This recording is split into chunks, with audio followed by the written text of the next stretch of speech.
Dans ce troisième exercice, tiré de CCP 2015, on va s'intéresser à la calcination du carbonate de calcium CaCO3, dont on vous dit que ça conduit à la formation d'oxyde de calcium CaO, ou chaux vive, et au dégagement d'un gaz.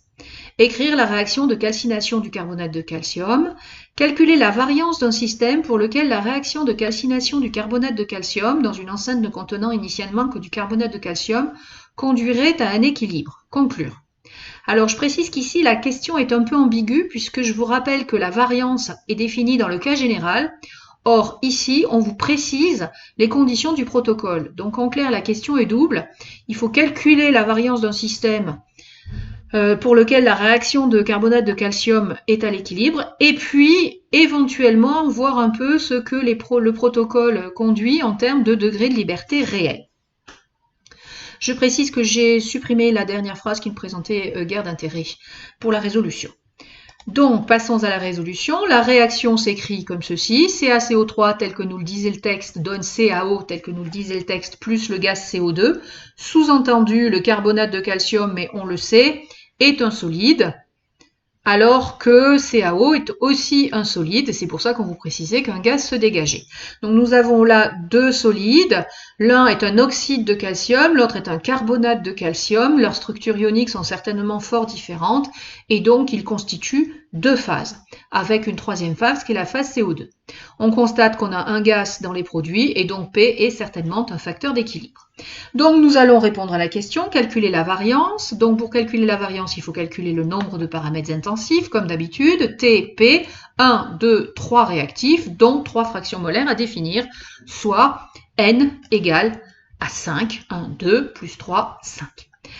Les relations, toujours pareil, j'ai une réaction chimique, donc à l'équilibre, K de T égale, et j'exprime cette expression de la relation de Guilbert-Evage. Et je l'exprime en faisant apparaître la pression. Donc XCO2 fois P fois XCAO sur XCaCO3.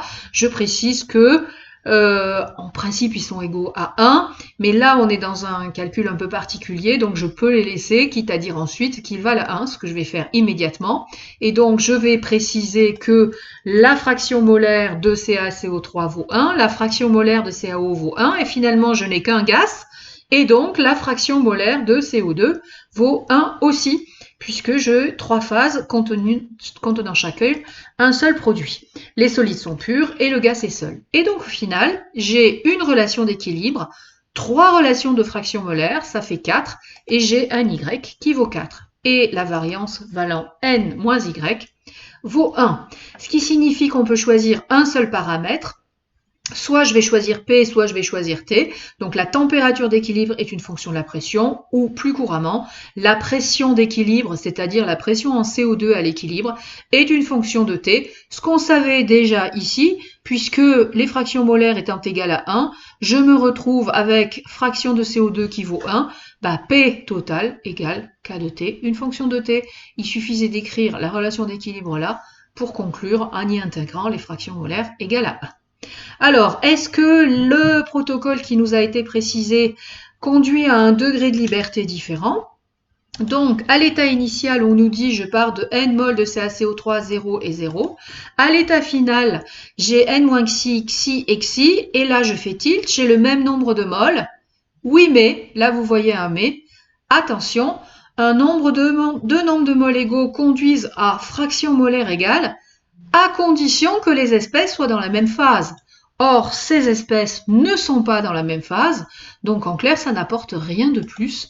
De toute façon, on avait x égale à 1 de chaque côté, mais de toute façon, on ne peut pas comparer des fractions molaires à nombre de moles égaux, parce que n moles de solide et n moles de gaz ne préjugent absolument pas que la fraction molaire de l'un égale la fraction molaire de l'autre. Si CO2 était en mélange avec d'autres gaz, sa fraction molaire serait inférieure à 1, alors que sa fraction molaire à lui serait égale à 1.